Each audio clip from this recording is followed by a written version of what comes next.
Hi, Founder fans. Jason here. Welcome to Founder of the Day, and welcome to Trivia, and happy Constitution Day. I'm just a few seconds ahead. I think about 4 seconds ahead right now. Anyone popping in? We're just waiting for you to pop in because we just got started. We're about to play some trivia. It's going to be a lot of fun. Got a lot of Constitution questions today because it's Constitution Day. And for those of you who don't know what I'm talking about, September 17th is the day that in 1787 the United States Constitution was signed by a whole bunch of people. Anyway, welcome to Trivia. As people are rolling in, make sure you let me know you're here so I know to look for you while we're answering the questions. I should throw out an apology. I did not do my weekly wrap-up yesterday, and I should have probably put out a post on YouTube or wherever we're watching right now. I forgot to. My wife was out of town again this week, the second of 3 times in September. She will be out of town. It makes it a bit of a tough month for getting things done. So I do apologize. I do plan on putting out a schedule on Sunday, both on in the emails and on Discord. So if you're not in the Discord, get in there because I will be putting out a little bit of a schedule for next week. Because I've been told we tried those. Wow, mine's not in it today, is it? We tried those read-alongs, so I'm definitely going to schedule some of those for next week. I have my regular time frame where I can do things, so that will be fun. Again, just waiting for people to roll in. People roll in a little bit slowly for trivia on Friday. I did it at 8:30 again this week. It seems that 8:30 works out a little better for most people, but and I'll probably repeat this when more people are on a little later. Let me know if that's not true, because I'm telling you horrible lies. I do apologize. That's not my intention. And also let me know how the screen is. I am going to sit on it for a second here while we're waiting for anyone to roll in. I do see some people here, but no one has let me know they're here, and I certainly don't want to play trivia by myself because I already typed the questions into the screen, and I know what the answers are. While we're waiting, I will say, I've been having a lot of thoughts lately on my own about John Adams and his relationship with Napoleon, which I know very little about, but I am hoping to learn because they both took power about the same time, which I find fascinating. All right, here we go. People starting to show up. Hi, guys. Thanks for coming. Let me know you're here. As soon as someone tells me they're here, we will start playing trivia, I assure you. But again, I'm going to wait until someone comments because I already know all the answers. I just typed them in. We are going to do some fun stuff. We're going to go through some of the women of the revolution in trivia today, as well as Constitution. It's Constitution Day. I know the person who was here right away heard me say this, but anyone just popped in, happy Constitution Day.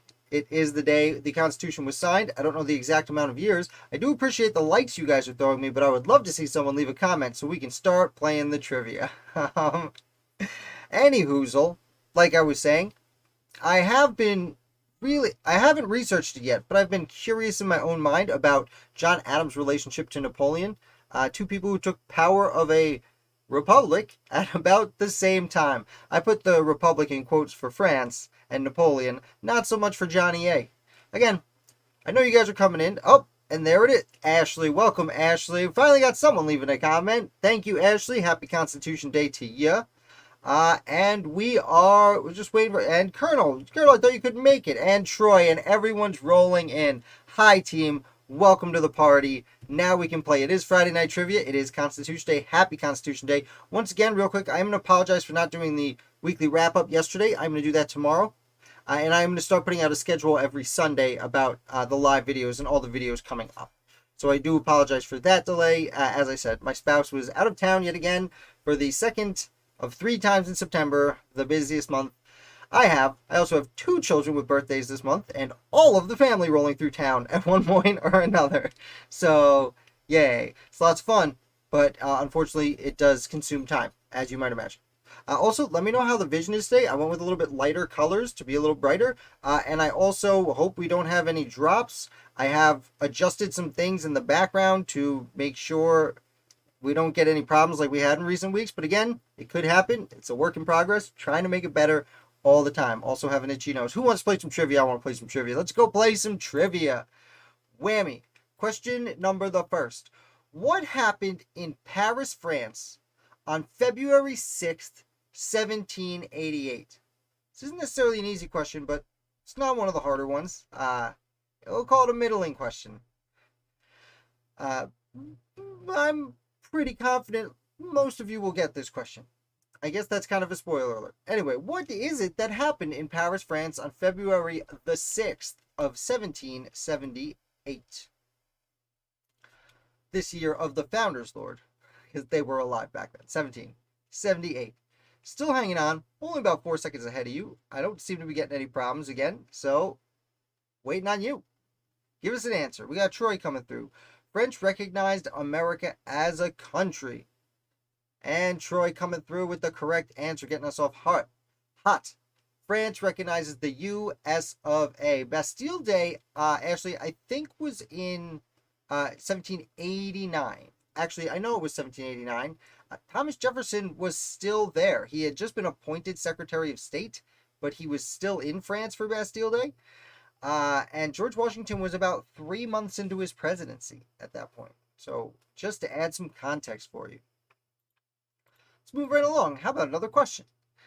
Did Mad Ann Bailey help the Patriot cause by being a skilled nurse, scout, or soldier? And we are using this card that is famous women.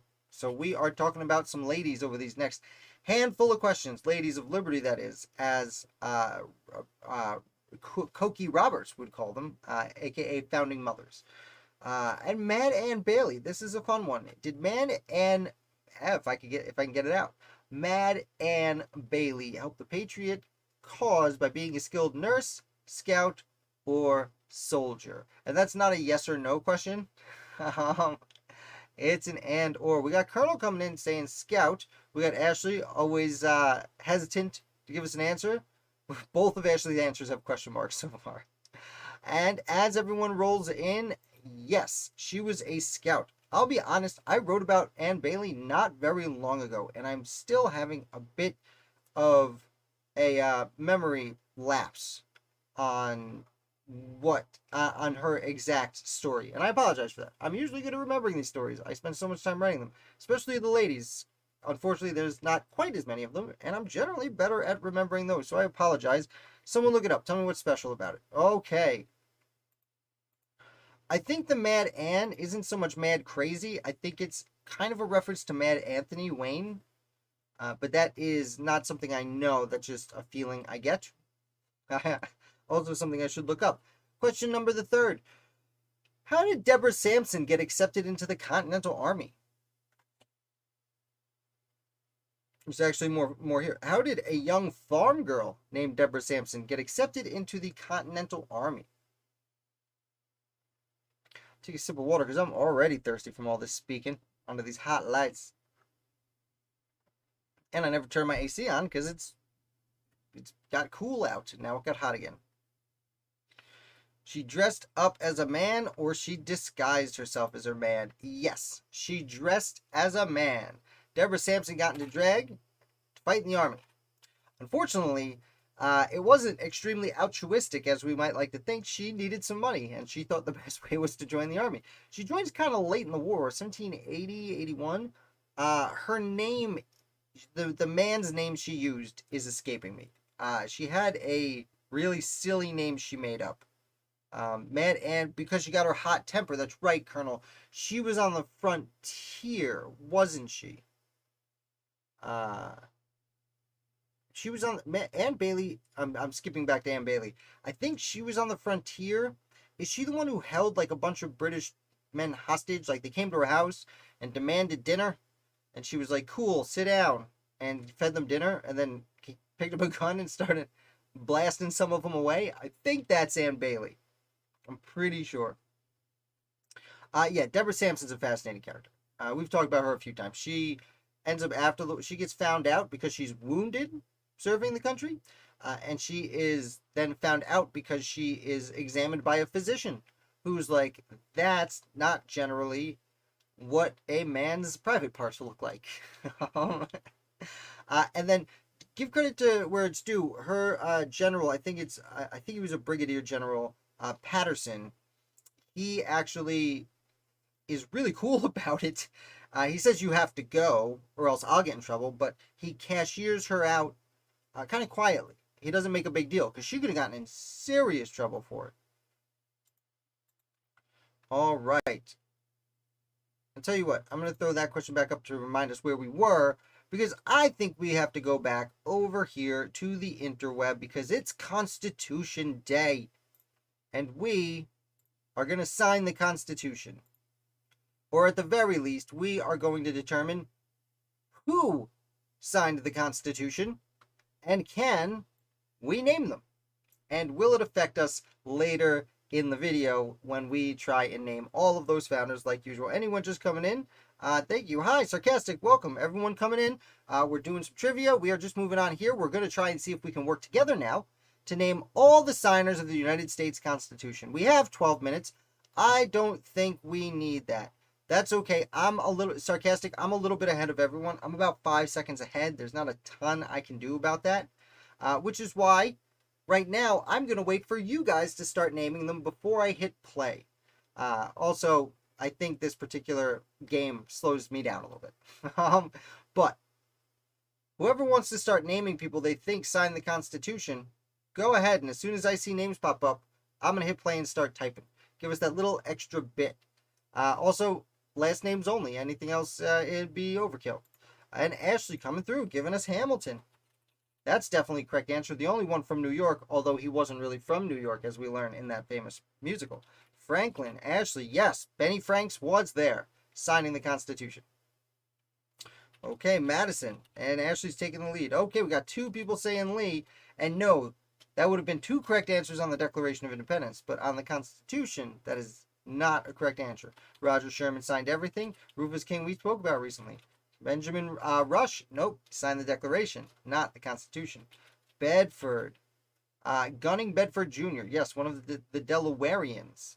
Morris is always going to be a right answer. That's actually 2 answers. Gouverneur Morris and Robert Morris of Pennsylvania, unrelated. Gouverneur Morris was from New York. All right, they're rolling in. Fitzsimmons, absolutely, one of the Catholics to sign the document. Ingersoll, Reed, another Delawarean. Pinckney, that is 2. Charles Pinckney and Charles Coachworth Pinckney. They were cousins, not brothers. That would be a crazy thing to name your kids. Gilman, although I don't judge anyone. George Foreman. Gilman, absolutely. Nicholas Gilman. Gorham, absolutely. Nathaniel Gorham. Washington, took a while to get there, but we did it. Okay. Rutledge. I don't want to skip Rutledge because John Rutledge is one of the very, very high-level important founders who is often overlooked, like when I just skipped him for Washington right now. We have a whole bunch left. 17 out of 40. Well, we're almost halfway there and not even 2 minutes in. Someone toss me a name. What do you think? You could be wrong. It's okay to be wrong. We're all friends here. Spate. Richard Dobbs Spate of North Carolina. We've got the 2 guys from Massachusetts. Not Elbridge Gerry. He decided not to play along. Livingston, usually a correct answer, and there it is. Whammy. Governor of New Jersey, William Livingston. Brearley. You mean the guy who oversaw the Committee of the Whole? Absolutely. One of the most important people at the convention. Blair, yes. Few. William Flute. Blair again. Blah, blah. Rutledge again. Pendleton, yes. Whoa. Did I spell right? Pendleton. Oh, wrong document. Whoopsie daisy. Randolph, yes. No. Oh man, I'm even getting confused at this point. Bassett, that's a yes. Mifflin, absolutely. Johnson, Thomas Johnson. Oh, that's William Samuel Johnson. Either way, important member of the committee. McHenry, yes. Williams, son, yes. Just Williams' son, not Williams. Drayton, nope. Dayton was the youngest signer of the Constitution at 26 years old. Jennifer, Daniel of St. Thomas Jennifer. Middle name of St. Thomas. King, we already got King up there, but that is definitely a correct answer. All right, now we're cooking with gas. We need one more Pennsylvanian, one more North Carolinian, one more South Carolinian. Oh, it has a secretary there, non-delegate. So who was the secretary of the Constitutional Convention, or what they call the Philadelphia Convention? No big deal, don't look. We're not meeting in secret. Shh. Okay, Patterson, absolutely. One of the guys that really had a great effect because he fought for the small states. Gilman's already up there. That's correct, though. We also need a bunch of Delawareans. Blount, yes. William Blount of North Carolina. Went to the convention, left, went to the Continental Congress, left, back to the convention, just signed it real quick. Butler, yes. Pierce Butler. Fortunately, Pierce Butler's legacy is more tied to his involvement with some of the restrictive slave provisions in the Constitution than anything else. I think we did get Clymer. Yes, Clymer did sign. Pennsylvania. Yep, George Clymer. He's on there. Jackson. That's right. That's the secretary. Broom. Is it William? Jacob Broom. My favorite kind of broom. I should name my broom Jacob Broom. Okay, what do we got? We got 5 guys left. We could do this. We could do this. We know these names. Langdon, absolutely. There's New Hampshire, all solved. We need a Georgian, a Pennsylvanian, Marylander, Wilson. There's the Pennsylvanian. James Wilson, one of the most important legal minds, who after the Constitution, when the Anti-Federalists all came out of the woodwork, James Wilson gave his State House Yard speech, which is kind of like the first unofficial Federalist paper.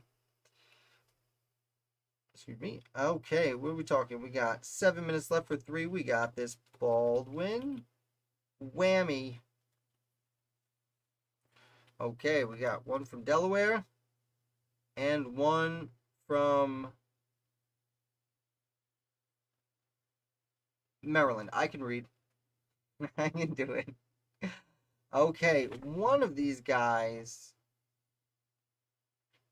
I can give a hint that'll essentially give it away, but I don't want to.